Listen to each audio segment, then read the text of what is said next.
아마 시편 150편 전편을 통하여서 오늘 시편만큼 막막하고 절망 가운데 있는, 어떻게 보면 출구가 없는 그런 노래는 드물 것입니다. 보통 우리가 시편을 보게 될 때, 어려운 형편에 처할 때 여호와의 어떠하심을 다시 기억하면서 그에게 간구하고, 또 그러면 그가 이미 이루신 줄 알고 감사하면서 서원하는 마음, 이게 시편의 가장 현격한 그러한 특징이다. 우리가 그렇게 쭉 시편을 말씀을 보면서 그렇게 느껴오는데요. 물론 오늘 시도 그러한 여호와에 의지하는, 또 기도에 응답하시는 여호와에 대한 그러한 절대적 신뢰, 이런 것을 기초하고 있습니다만은, 오늘 시만큼 한탄조가 없고 또 절망스럽고, 오늘 여기에 보면 마할랏 르안노스에 맞춘 노래다 이건데, 이것은 아주 슬픈 곡조, 혹은 슬픔이 아주 극에 달해서 병자들을 위한 노래까지 이렇게 주석학자들은 해석하고 있습니다. 정확하게 이게 뭔지 모릅니다. 마할랏 르안노. 그래서 오늘 시편은 우리가 내용상 보면 정말 특별히 육체의 어떤 그러한 공고함도 있지만 영혼의 그러한 큰 곤란, 이런 가운데서 노래한 그런 시편이라고 오늘 여겨집니다. 우리가 고난을 당할 때 크게 두 가지 있습니다. 어떤 사람은 어려운 일을 당하면 더 악해집니다. 그래서 모질게 되고 성격이 사나워지고 그런 경우가 있습니다. 그러나 반대로 어떤 사람은 그러한 일들을 많이 겪을수록 오히려 더 사람이 폭이 넓어지고 인생에 대한 어떤 그러한 간조와 해안이 있어서 오히려 고난을 많이 겪어서 오히려 부드러워지는 그런 사람들이 있습니다. 우리가 산의 나무를 봐도 보면 큰 바람에 모진 나무들이 있을 것 같아도 높은 산에 올라가 보면 부드러운 꽃들도 있거든요. 그렇게 보면 무조건 형편이, 상황이 모질다고, 사실상 삶이 그대를 속인다라는 그런 시도 있지만은, 사실 삶을 이걸 장사는 없다라고 하잖아요.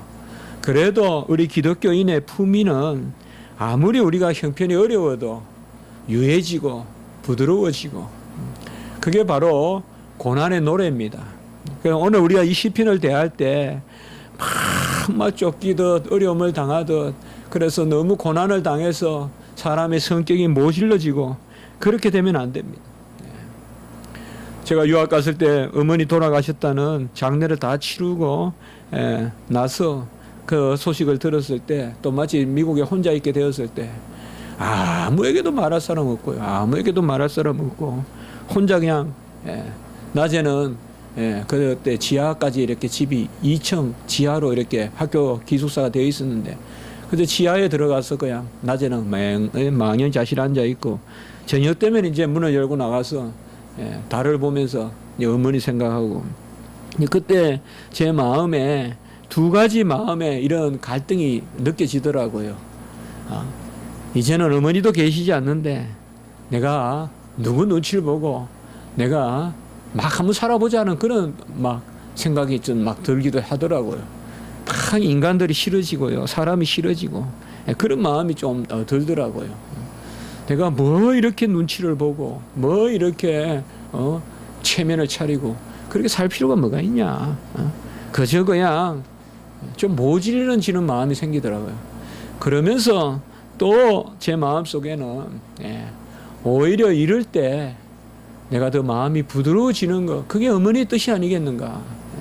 우리 어머니가 평생 그렇게 어렵게 살았어도 그러한 부드러운 마음을 잃어버리지 않지 않았는가. 제가 그래도 그나마 이 정도 성격으로 사는 것도 그 어머니의 그러한 영향이 아닌가. 옛날 사람들이 아주 생활 형편이 어렵고 그랬다고 해서 다 모질지 않았어요. 제가 봐서는 안 그랬어요. 다 모질지 않았어요. 다 부드럽고요, 여유가 있고요, 만나면 꼭 무난하고요. 어떻게 지내는지 걱정해주고 그런 게 있었어요. 그래서 어떻게 보면 옛날에 공부하러 갔다가 시골에 가고 하면 그래도 막 살펴보는 눈치가 두렵기도 하지만 시골에 다 아니까요. 속속들이. 그럼에도 불구하고 또 위로가 되고 그렇게 했습니다. 오늘 우리가 이러한 시편을 대할 때 마음이 바로 그런 마음입니다. 우리가 어떠한 모짐이 아니라 부드러워지는 온유한 마음을 갖게 되는, 바로 고난으로 우리가 칼을 간다면 그 칼은 결코 모진 칼이 아니라 온유한 칼이 됩니다. 온유한 칼이 있습니까? 라고 생각할지 몰라도 성령의 검은 온유합니다. 말씀의 검은 온유합니다. 말씀의 검은 막 잘라버리고 찔러버리고 그저 그냥 죽여버리는 그런 검이 아닙니다. 살리는 검입니다. 말씀을 살리는 말씀이지, 생명의 말씀이지 어디 멸망의 말씀이 있습니까? 우리가 고난으로 우리의 칼에 별이를 가는데 그걸 칼을 갈아도 바로 그러한 부드러움, 그러한 마음. 우리가 표제를 보면 오늘 저자는 고라 자손이로 나오고 또 에스라인 헤만이다 이렇게 나옵니다. 헤만이란 이름은 우리가 성경에서 만날 수 있는데 논란이 되는 것은 이 에스라인이 누군가라는 것입니다. 분명히 고라 자손은 레위 지파의 찬송 맡은 그러한 레위 지파의 후손인데 이 에스라인은 열왕기상 4장 31절에 가보면요,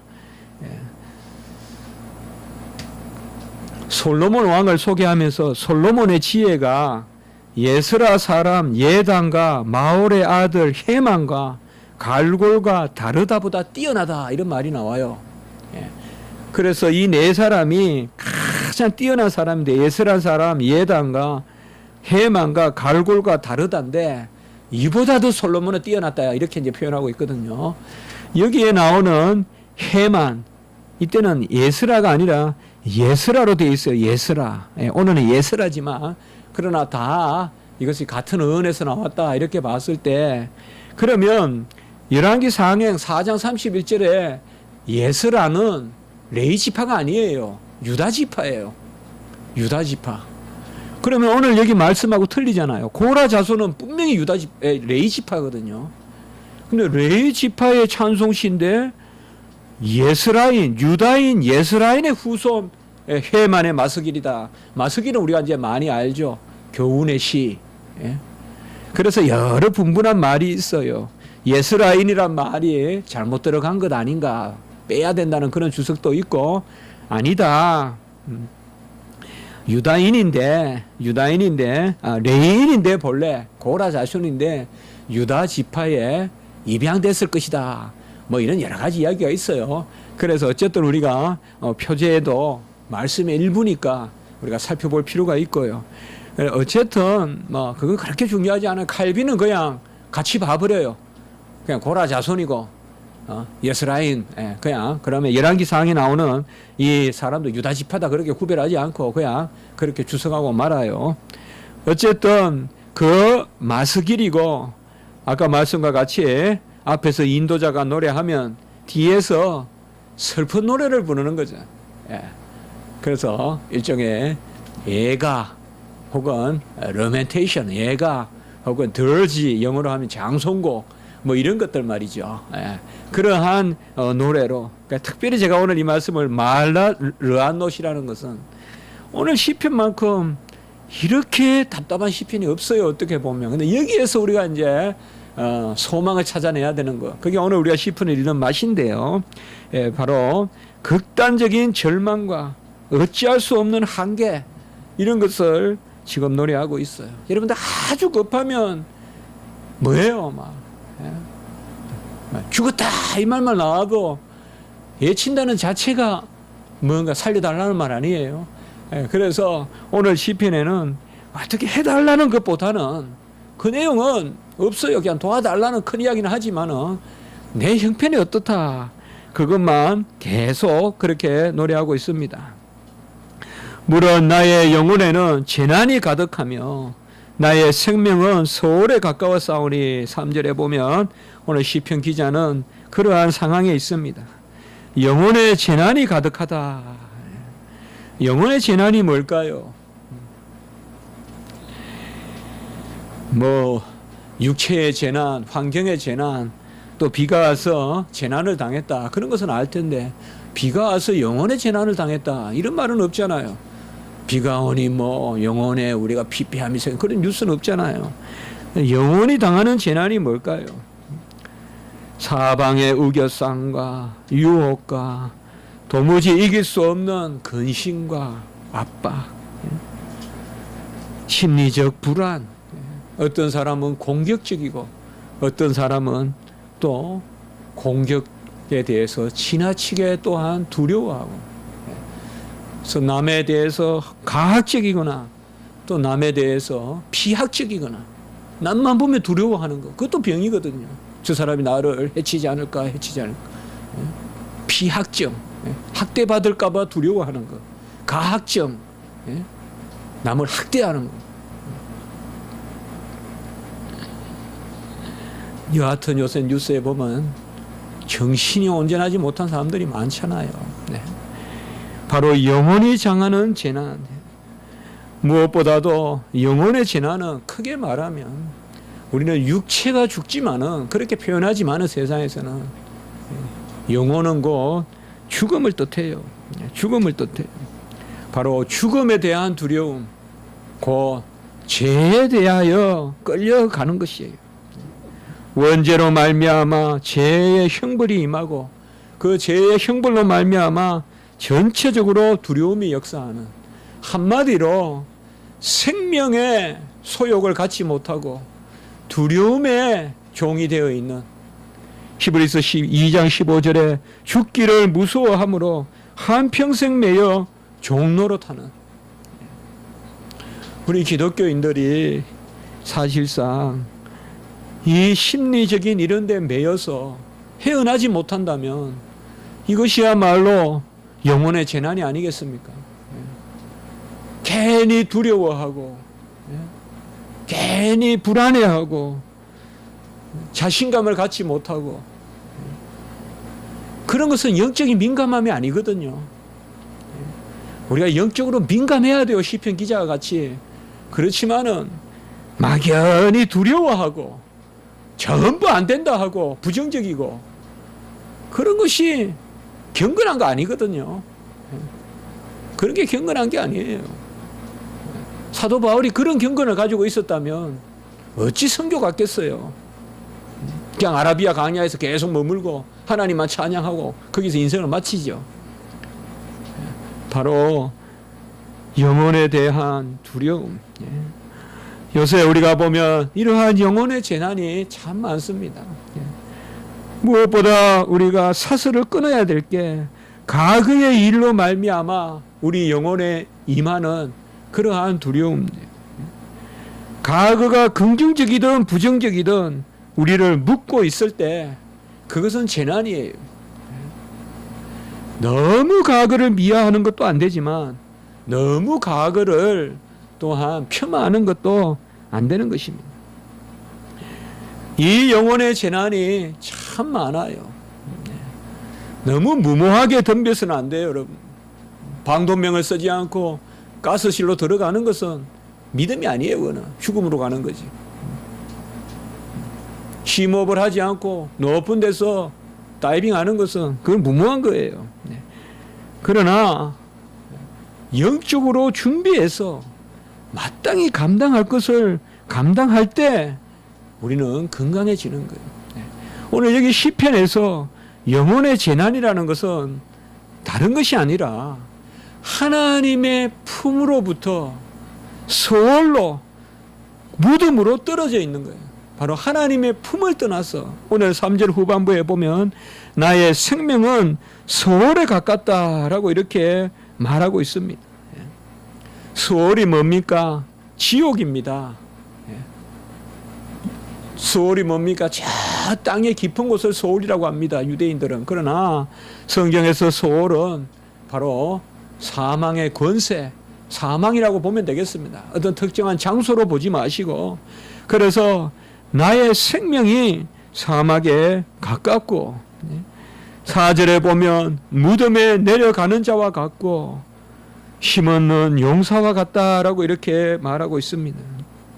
그 칼이 내 위에 떨어지는 상황이다. 살아있으나 그 죽은 자 같이 되는, 5절에 보면 죽은 자 중에 던져진 바 되었고 죽임을 당하여 무덤에 누운 자 같이 되었다라고 이렇게 말씀하고 있습니다. 우리의 영혼은 원죄로 말미암아 사실상 다 죽음에 속하고, 우리가 이 땅에서 살아있다라고 몸부림치지만은 그것은 다 죽음에 내려가는 것 같고 죽음에 던져진 거고 무덤에 누운 것과 같습니다. 그리스도의 의로 옷 입지 아니하면 다 죽은 자입니다. 오늘 시편 기자의 영혼의 재난은 다른 것이 아닙니다. 하나님을 떠나려고 하는 유혹이에요. 예수 그리스도를 멀리 하려고자 하는 내 삶의 방황이에요. 그게 바로 우리 영혼의 재난이에요. 어떤 경우든 하나님 편에 있고 하나님을 붙들고 있으면 그것은 재난이 아니에요. 우리가 야곱이 바단 아람으로 가는 것을 누가 재난이라고 합니까? 그건 하나님의 길이죠. 아브라함이 갈대아 우르를 떠나는 것을 누가 재난이라고 합니까? 재난과 하나님이 주시는 하나님의 길, 곧 철로 역정, 성도의 삶의 행로는 잘 구별하셔야 돼요, 여러분들. 무조건 어렵다고 재난이라 그러면 안 돼요. 야곱이 바단 아람으로 가는 것이 재난입니까? 야곱이 바단 아람으로 가지 아니하면, 그 하나님의 길로 가지 아니하면, 거기에서 베델의 하나님, 거기에서 우리가 지난주도 봤지만은 브니엘의 하나님, 이스라엘의 하나님을 만나지 않았으면, 그 약복각을 건너지 않았으면 그는 절대 12지파의 조상이 될 수 없어요. 그 가나안의 12지파를 다스리다가 마지막에 애굽의 요셉으로 가서 그곳에서 딱 계대를 물려주는, 그게 바로 야곱 아니에요. 우리는 재난을 잘 구별해야 돼요. 여기에는 그야말로 재난이에요. 왜 재난이냐 이 말. 바로 생명의 주를 떠나서 점점 멀어지려고 하는 그러한 소욕이에요. 아무도 나를 죽이려고만 하고 나를 도와주지 않는, 나는 무덤에 누운 자와 같이 됐다 이 말이에요. 성령의 소욕으로 사는 사람은 죽은 듯 하나 살아있는 사람입니다. 아무리 공고함이 있고 핍박이 있고 절박함이 있어도 성령의 소욕이 있으면 살아있는 사람이에요. 강한 사람이에요. 살아있는 사람이에요. 그러나 육체의 소욕에 끌려서 살면 살아있으나 이미 다리나 허리나 이미 가슴까지는 간 속에 집어넣고 사는 사람이에요. 이 세상에 살아있지만 절반은 간 속에 들어가 있는 사람이에요. 우리는 항상 기독교인들은 뭘 많은 것을 치장하는 게 아닙니다. 덕지덕지 무슨 이력을 붙이고 덕지덕지, 그게 아닙니다. 아무것도 없는 듯 해도 주님을 떠나지 않는, 어떻게 보면 날마다 죽노라 라고 사도 바울이 말했을 때 그것은 영혼의 재난이라기보다 하나님의 길이에요. 날마다 죽는 것이 날마다 사는 길이거든요. 나는 날마다 죽고 날마다 살되 죽음을 이기는 성령의 소욕의 삶을 사느냐, 아니면 죽음에 속한 삶을 사느냐. 여러분, 우리가 기도할 때 그렇게 해야 돼요. 뭐 요새 영적으로 혼탁하고 많은 이단이 있고 이럴 때 누구를 너무 바라보고 그렇게 하지 말고, 주여 다 떠나가도 저는 마지막까지 진리 지키게 하시옵소서. 마지막까지 성령의 소욕으로 살게 하시옵소서. 지금 시편 기자가 오늘 하나님 앞에 내어놓는 것은 신세 한탄하는 것이 아니라 내 영혼이 이만큼 지금 어렵다는 것을 내놓고 있는 거예요. 우리는 영혼이 맑아서 주님을 만나는 것이 아닙니다. 사실상 영혼이 온전하고 내가 경건하니까 이제 뭘 구하고 물질이 달라 건강 달라 그게 아닙니다. 기도는 내 영혼을 구하는 겁니다. 내 영혼을 살리시옵소서. 우리가 몇 주 전에도 봤잖아요. 내 영혼을 기쁘게 하시옵소서. 그게 시편의 설교였잖아요. 기도였잖아요.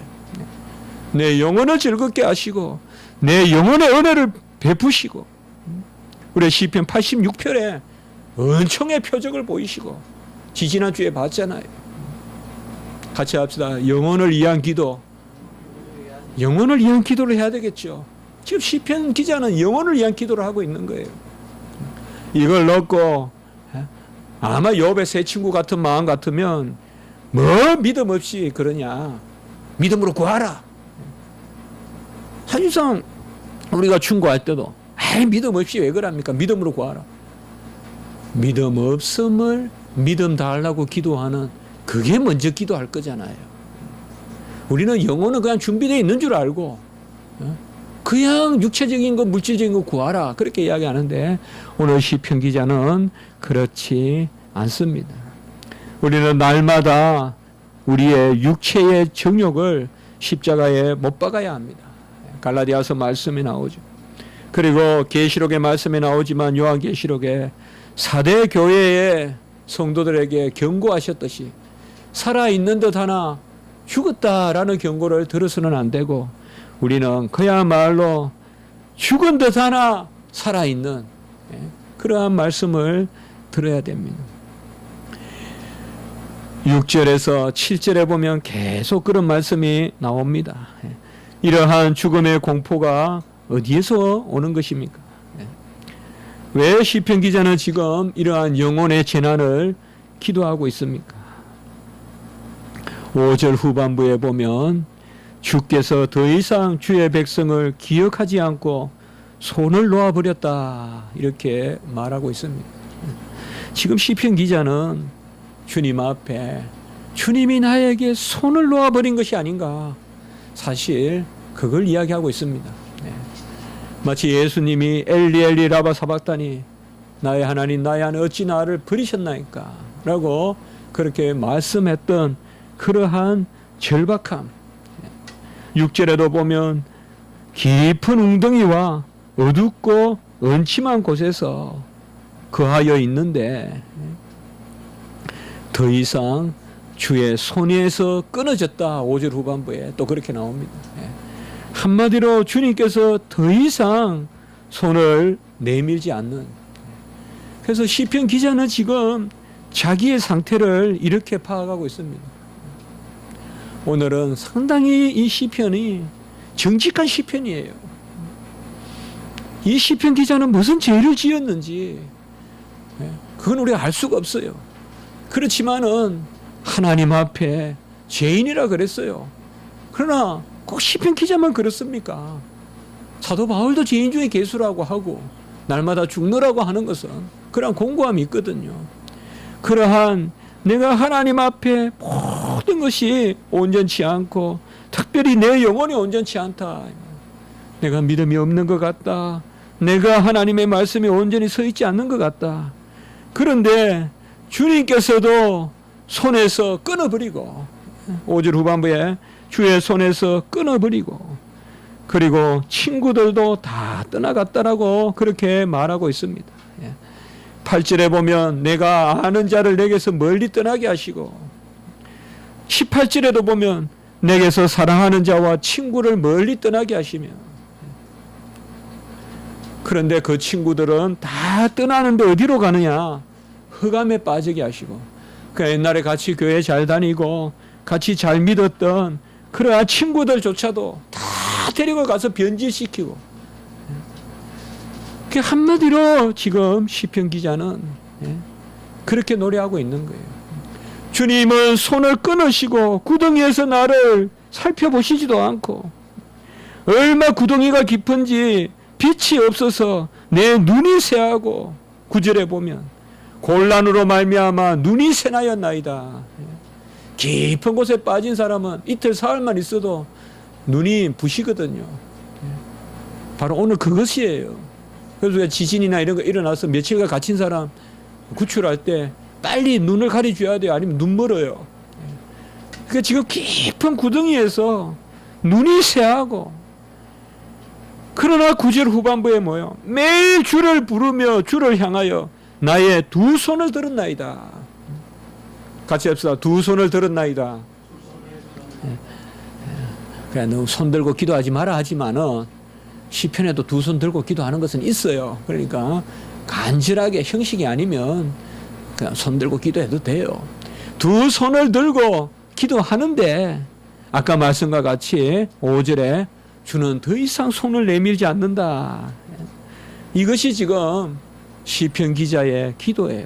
얼마나 답답합니까? 얼마나 답답하게 보입니까? 경건한 친구들도 다 떠나가서 결국 어디로 갔어요? 18절에 흑암으로 다 들어갔어요. 내가 아는 자를 다 흑암에 데려갔어요. 더 이상 경건을 말할 친구도 없고요. 여호와를 찬미할, 함께 찬미할 친구도 없고, 외톨박이가 되어 있고, 그 깊은 웅덩이에 수렁에 빠져 있고, 그 내 영혼의 재난이 가득한데 주님은 더 이상 손을 들고 기도해도 나의 소리를 듣지 아니하고, 이러한 기자의 절박하면 10절에서 12절에 보면 더 아주 이제는 때를 쓰듯이 절박함을 보입니다. 10절에서 12절 보세요. 죽은 자에게 은혜 베풀어 뭐 하겠습니까? 지금 이거예요, 한마디로. 10절에 죽은 자에게 기이한 일을 보이시겠나이까? 주여, 종이 죽고 난 다음에 기적을 일으키면 뭐 하겠습니까? 지금 기적을 일으켜 달라는 거예요. 유령들이 일어나 주를 찬송하리까? 이 말도 또 유령이란 말 성경에 잘 안 나오는데요. 이 말은 헛것이에요. 내가 죽어서 헛것이 돼가지고 아무것도 쓸모없이 멸망했는데 그때 어떻게 주를 찬송하겠습니까? 지금 나를 구원해 주십시오. 살아있을 때 구원해 주십시오. 유령이 되면 어떻게 주를 찬송합니까? 내가 죽고 난 다음에 주의 기적이 무슨 필요가 있겠습니까? 11절에도 보면 계속 나와요. 주의 인자하심이 무덤에서, 성실하심이 멸망 중에서 무슨 필요가 있겠습니까? 죽은 후에는 구원이 없잖아요. 주의 인자하심이, 주의 성실하심이. 이 시편을 보면 우리가 통함이 있는 거 예절합니까? 정말. 정말 구덩이에 들어가서 지금 노래하는 거예요, 여러분. 구덩이에 들어갔다는 게 뭘 의미하겠어요? 얼마나 답답하겠어요, 여러분들. 아무 가운데서 손을 들면서 주여, 내가 이곳에서 그저 죽어버립니다. 여러분, 육체가 아니에요. 오늘은 주제가 기본적으로 영혼의 재난이에요. 내 영혼이 수렁에 빠져 있다 이 말이에요. 헤어날 수 없는 수렁에 빠져 있다. 주여, 두 손 들고 비오니 주의 손을 뻗쳐 주셔서 내가 죽기 전에 나를 구원해 주시옵소서. 주의 인자를 보이시옵소서. 주의 성실을 보이시옵소서. 그렇게 기도하고 있습니다. 영혼의 눈이 열려야 되고 영혼의 질서가 잡혀야 모든 질서가 잡힙니다. 영혼의 질서가 잡혀야 돼요, 여러분들. 생활을 반듯하게 한다고 영혼의 질서가 잡힌 건 아니에요. 중심적으로 우리는 먼저 내 영혼을 온전히 하나님 앞에, 12절에는 또 그렇죠. 주의 기적과 주의 공의가 흑암 중에 있을 것이며 이점의 땅에서, 이점의 땅이 뭘까요? 이 서울을 의미해요. 죽음은 망각이고, 지금 그렇게 이야기하는 거예요. 그 10절에서 12절까지 보면 이렇게 대들듯이 아니면 정말 그냥 따지듯이 아니면 조건을 내걸듯이 종이 죽고 나서 주여 인자와 성실을 베풀어 무엇하겠고 기적을 베풀어 무엇하겠고 모든 것을 잊어버리는 그 망각의 땅에 죽음의 땅에 들어갔을 때 깊은 관에 들어갔을 때 주님의 은혜가 무슨 역사가 있겠습니까? 주여 나를 지금 구원해 주소서라고 이렇게 기도하고 있습니다. 우리는 이 땅에서 주님이 다 안 갚아주셔도 됩니다. 왜 우리가 이 땅에서 갚아준다? 우리는 이 땅의 기준으로 이 땅의 것을 판단합니다. 그러나 하나님은 다 갚아주신 겁니다, 사실상. 그럼 우리는 이 땅에 살 동안 이 땅의 것으로 결산하려고 합니다. 이 땅에서 내가 얼마나 자녀가 많았고, 얼마나 내가 많은 것을 배웠고, 많은 것을 누렸고, 결국 주님은 우리에게 다 행하여 주십니다. 이 영혼의 재난에 대해서 7절과 16절에 보면 그 원인이 뭐냐? 아까도 제가 먼저 말씀을 드렸지만은 그게 바로 주의 진노. 7절과 6절에 보면 주의 노가 심히 누르시고 주의 모든 파도가 나를 괴롭게 하셨고 16절에 보면 주의 진노가 내게 넘치고 주의 두려움이 나를 끊었나이다. 이렇게 말하고 있습니다. 주의 진노만큼 무서운 것이 없습니다. 그리고 믿는 자에게 주의 진노만큼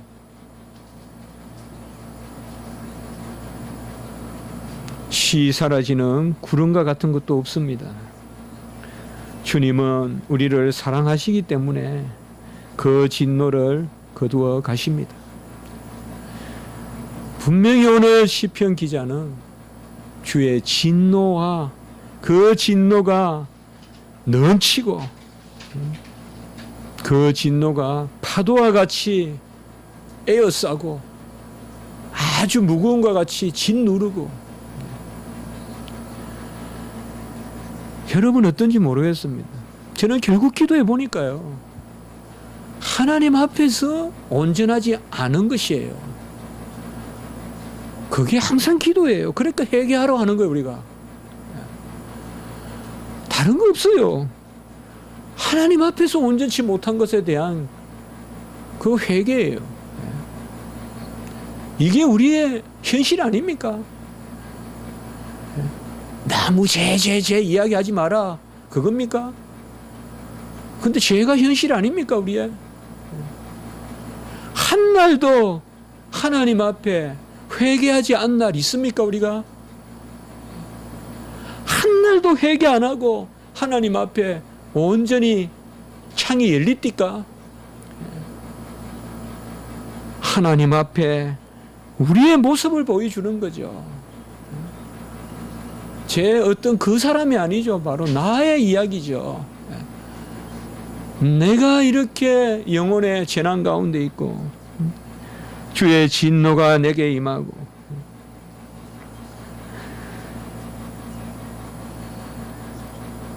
주님이 진노하시는 것이 뭘까요? 막 칼을 들고 와가지고 우리를 때리는 걸까요? 잡으려고. 주의 진노는 한 가지입니다. 같이 합니다. 내가 멀어지는 것이 주의 진노다. 이러면 답이 나오죠. 내 탓입니다. 주님은 한 번도 멀리한 적 없습니다. 우리가 먼저 도망가지. 멀리 도망가지. 주의 진노는 내가 내 죄로 말미암아 주님을 멀리하는 그게 주의 진노입니다. 내가 돌이키면 돼요. 그래서 결국 오늘 영혼의 재난은 그건 뭐예요? 나의 문제예요. 하나님의 문제가 아니라 영혼의 재난은 제가 이렇게 한번 써봤어요. 주님은 봄날의 훈풍이요 여름의 새벽 이슬이요 가을의 태양이다. 이렇게 한번 써봤어요. 주님은 항상 우리 가까이 있어요. 봄날의 훈풍이요, 겨울에 물을 녹여주는 봄날의 훈풍이요, 대지를 녹여주고 우리의 심령을 녹여주고 싹이 나게 하고 우리의 심령을 따뜻하게 데펴주는 봄날의 훈풍이요, 그 여름에, 이 더운 여름에 새벽 이슬과 같이 촉촉하게 적셔주서, 여름에도 새벽이 있기 때문에 사람들은 여름을 나잖아요. 새벽에는 여름에도 우리에게 힘을 주고 선선함이 있거든요. 여름의 새벽 이슬이요, 가을에 오곡백과를 무르익게 하는 그 태양의 빛이란 말이에요. 그렇게 하나님은 그 열매 쏙까지 도르신단 말이에요. 우리 심령 쏙까지 도르신단 말이에요. 봄날에는 훈풍으로, 여름에는 새벽 이슬으로, 가을에는 태양으로 도르신단 말이에요. 그것을 우리가 자꾸 멀리하는 거예요. 그게 바로 영혼의 재난이에요. 우리는 주님께서 우리를 사랑하셔서 너무 멀리도 너무 가까이도 아니고, 우리는 겸손하게 주의 백성 피조물의 자리에서 너무 가까이 오면 타버리고 너무 멀리 가면 얼어버리기 때문에 주님께서 우리에게 맞추어 주십니다. 맞추어 주셔서 주님께서는 우리를 이끌어 주십니다. 오늘 이 이끄심이 바로 기도로 나타납니다. 1절과 2절에 보면 여호와 내 구원의 하나님이여 주야로 주 앞에 부르짖어 싸우니, 주의 기도가 주 앞에 이르게 하시며 나의 기도가 주 앞에 이르게 하시며 나의 부르짖음에 주의 귀를 기울이셔소서. 우리가 시편 보면서 계속 말씀하시죠. 같이 합시다. 기도는 부르짖음이다. 여기도 2절에 그저 패러럴리즘, 병행으로 나오죠. 기도와 부르짖음, 나의 기도, 나의 부르짖음 같은 말, 동격이에요. 네. 바로 우리를 기도하게 하셨어요. 기도할 수 있는데 근심하지 마시고, 기도할 수 있는데 소망 가지시고, 기도는 내가 예측할 수 없는 일들을 일으키시는 하나님의 끈이에요. 절대 기도에 우리가 자리에 나가면 생각지도 않은 기쁨이 생겨요. 그걸 우리가 명심해야 돼요. 내가 예상하는 뭔가를 가지러 가는 게 아니에요. 기도는 주님이 나를 위해서 기적적으로 베푸시는 그 은혜가 있어요. 오늘 시편 기자 1절 2절 말씀, 그리고 13절의 말씀, 여호와여 오직 내가 주께 부르짖어 싸우니 아침에 나의 기도가 주의 앞에 이르리라. 이 말씀이었다면 오늘 시편은 그저 한탄하고 절망하는 시편에 불과할 거예요. 그저 내 형편이 이렇게밖에 안 된다. 원수의 칼이 내 목전에 떨어졌다. 그러나 오늘 시편은 결국은 1절, 2절, 13절이 오늘 시편의 주제예요. 결국은 기도하라. 우리 모두 기도합시다. 주님께서 부르짖음에 귀 기울이십니다. 기도하십시오. 유창하게 기도하는 것이 어디 있겠습니까? 자녀와 부모의 대화는 다양합니다. 어떤 사람은 수다스럽게 대화할 수도 있고 좀 더 많이 대화할 수도 있고, 그러니 너무 기도 시간이 적다고 너무 그걸 병적으로 자학하지 마세요. 어떤 사람은 좀 수다스럽게 많이 하나님 앞에 고할 수도 있고요. 중요한 것은 자녀됨으로써 마땅히 구해야 된다는 거예요. 그게 중요해요. 항상 중심을 그곳에 둬야 된다는 거예요. 공부하러 가는 학교 가는 길목에서라도 주여 오늘 한날을 저를 지켜주십시오. 종은 정말 부족합니다. 지켜주십시오. 보호해 주십시오. 우리 부모님도 지켜주십시오. 그 중심이 중심. 그 있으면 부자지간 연결이 되어 있는 거예요. 뭐 해결적으로 이렇게 기도하라 저렇게 기도하라, 그것보다도 부모가 있다는 거 알면 급하면 손들지 안 들겠어요. 안 그렇겠어요 여러분들?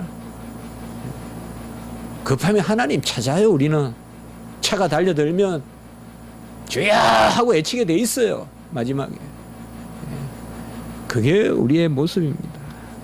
두려워하지 맙시다. 힘들어하지 맙시다. 무엇보다 내 영혼의 공고함을 기도로 믿음으로 이겨냅시다. 지지 마세요. 흑암에 져요. 얼마나 정신병자들이 많아요. 이게 다 흑암에 전 사람들이에요. 지금 얼마나 정신병자들이 많아요.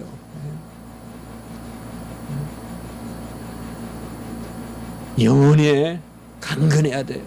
담대해야 돼요. 그것은 다른 게 아니에요. 여호와가 가까이 있으면 되는 거예요. 무슨 내 기질이 강하고 아니에요. 절대 아니에요. 제가 신학교에 이렇게 보면요, 막 저 사람 말 잘하고 나서기 잘하고 그렇다고 담대한 거 아니에요. 여호와의 담대함은 다른 게 아니에요. 여호와가 내게 가까이 모든 것을 맡기고 기도하시고. 그래서 우리는 오늘 시편을 그렇게 절망적으로 읽어가지 않는다. 우리 인생이 야곱과 같이, 야곱이 전생애가 다 험악한 세월을 살았다 했잖아요. 그러나 그게 주의 종의 길이에요. 그게 성도의 길이에요. 그게 철로 역정이에요. 우리 야곱의 삶을 배우지 않습니까? 요셉의 삶을 배우지 않습니까? 다니엘의 삶을 배우지 않습니까? 바울의 삶을, 베드로의 삶을 배우지 않습니까? 그렇다면 고난이여 와라. 너무 두려워하지 마세요. 그리고 내 심리, 내 성격 너무 그거 가지고 하니 못하니 하지 마세요. 믿는 사람이 할 수 있어요.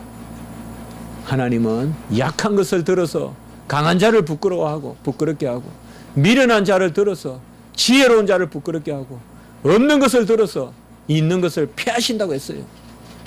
그러니 오늘 말씀에 비추어서 지금 어떤 어려움이 있고 영혼의 공고함이 있더라도 기도하세요. 손을 내밀고 기도하시면 하나님이 붙들어 주세요. 기도는, 같이 합시다. 기도는 예기치 못한 소망을, 능력을, 응답을 주신다. 기도드리겠습니다. 하나님 아버지 감사합니다. 창수와 같이 우리 영혼에 밀려드는 유혹과 환난과 공고가 많습니다. 영혼에 슬픔이 있고 엘리야와 요나와 같이 죽기를 구하는 공고함도 있습니다. 그러나 하나님 아버지, 오늘 시편과 같이 우리는 마지막에 그러한 공랑함, 그러한 어려움도 여호와 하나님 앞에 기도함으로, 여호와가 우리를 붙드심으로 다시 일어나고 여호와 하나님께 영광의 도구가 되는 그런 은혜가 역사가 있는 줄 믿고 기도하며 나가는 저희들이 되게 해 주시옵소서. 이 세상에 흑암의 건세가 더 행행합니다. 여기저기 아버지여, 영혼과 정신에 그러한 비정상적인 고통을 많이 겪는 사람들이 있습니다. 하나님 아버지, 말씀으로 기도로 온전해지는 저희들의 삶이 될 수 있도록 도와주시옵소서. 우리의 영혼을 붙드시고 우리가 기도의 터로 나가게 하시고 여호와의 우리를 붙드시는 그 인자하심을, 그 성실하심을 의지하며 나가는 삶이 되게 해 주시옵소서. 구주 예수 그리스도 이름으로 감사하며 기도드리옵나이다. 아멘.